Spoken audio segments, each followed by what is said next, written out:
Hey everybody, I hope you had a great Easter weekend. We're back with midweek worship at Cities Church.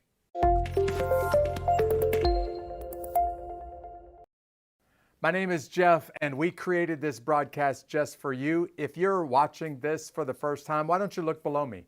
In the notes, you see a link to a video which will tell you more about this church and more about this broadcast. We just started a brand new concept that we're studying through this theological topic called human capacity. We're in the broader context of what's called the Doctrine of Humanity, or sometimes theologians will use this term, the doctrine of man. Now, if I say the doctrine of man, we're not talking exclusively about boys. We're talking about mankind, and they just use the shortened form of that.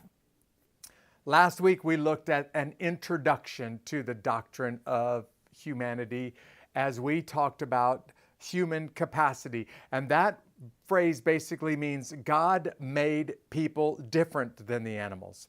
He made us different than the plants and the trees.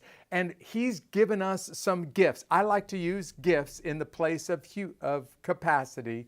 He's given us some gifts that set us apart from the rest of creation.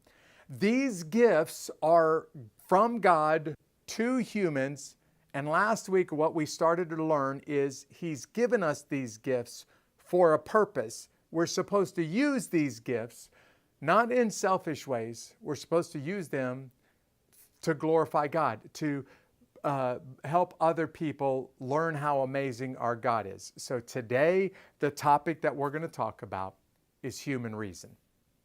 Some Bible scholars think this is the number one gift out of all the things that God gives us, except for Jesus Christ. This is the number one gift that sets human beings apart from everything else in creation. It's our ability to think. When I say human reason, I'm saying your ability to think through problems, your ability to go from one thought to the next and arrive at a conclusion. And many people will say, this is the one thing. There's a lot of similarities between us and animals and some birds and some things that swim in the water, but this is the thing that makes us different. Well, I want to help you understand why God gives us the gift of human reason. I'm going to put a verse of the Bible on the screens. It comes from Acts 17:17. Now, what we typically do as a church is we memorize the Bible together. So I'm going to ask you, parents, if you have children, would you ask them to memorize it? In fact, practice this Bible verse when you're sitting around the dinner table. Parents, would you memorize it? Church, would you commit to memorize Acts 17:17 because of what it says about this gift of human reason that God has given us. So here's what the Bible says. He, meaning the Apostle Paul, he went to the synagogue to reason with the Jews and the God-fearing Gentiles. And he spoke daily in the public square to all who happened to be there. Acts 17:17. Now, did you notice, it would be hard to miss, that word reason that you just saw on the screens? What the Bible is describing is that God gave human beings the ability to think through problems and come up with solutions. And Paul recognized that. So when Paul goes to talk to people that don't follow Jesus, when he goes to the Jews, he goes to where they go to worship, to the synagogue. When he goes to the Gentiles, he goes to the place where they would go to worship, to the philosophers on the hilltops. And he uses human reason to explain why they should follow Jesus. This is an example of God using the gift of reason to help people understand who He is. Maybe this is one of the reasons why those great Bible scholars believe this is the number one and maybe the most important human capacity that God gives us. I want to talk about reason. In fact, I want to do an exercise with you about human reason in just a second, just like you read from the Apostle Paul in Acts 17. But before we do that, why don't we sing a song together? I'd like you to spend a few moments thinking about the words to the song that Pete and Alicia are going to lead us in. And maybe these words will help you think about God, reason about who He is, and love Him a little bit more. So why don't you sing along as you think about these words with Pete and Alicia. Lord, you are more precious than silver. Lord, you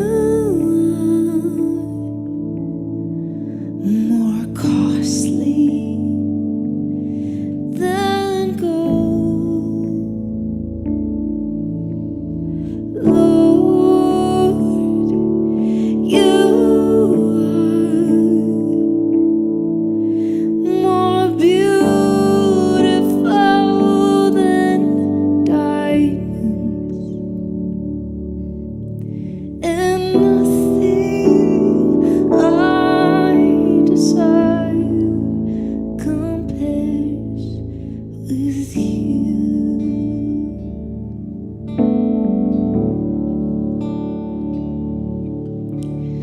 Lord, you are more precious than silver.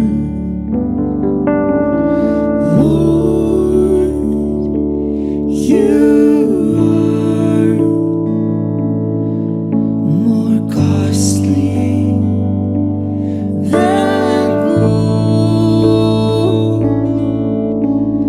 Lord, you are more beautiful than diamonds, and nothing I desire compares with you.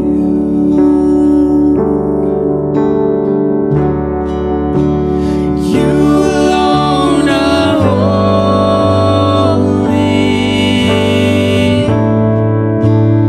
You alone are worthy.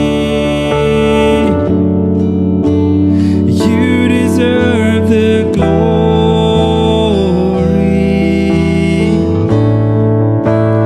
Jesus, you alone.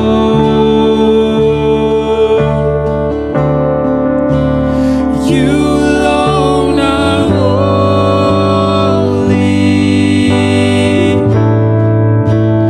You alone are worthy.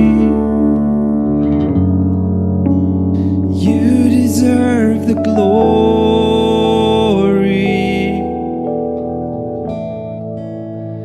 Jesus, you alone.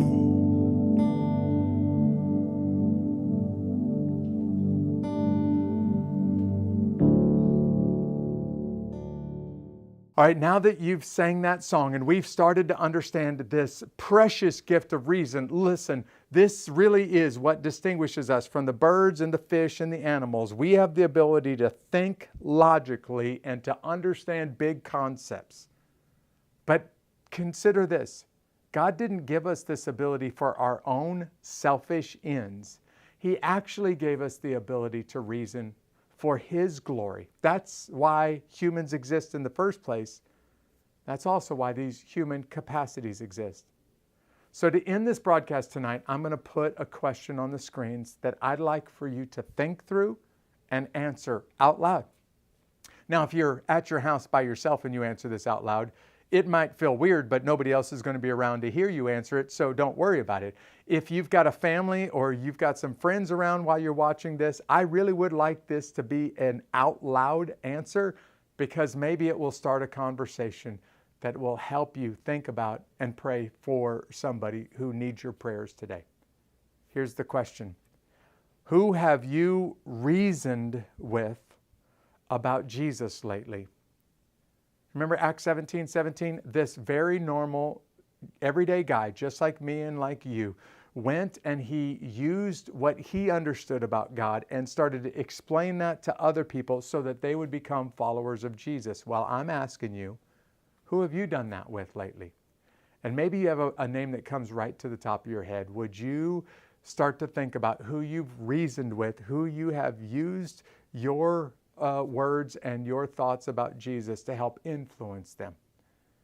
I hope this week's episode of Midweek Worship has been encouraging to you. I can't wait to tell you about next week's episode when we look at the second big gift that God gave us. See you next week.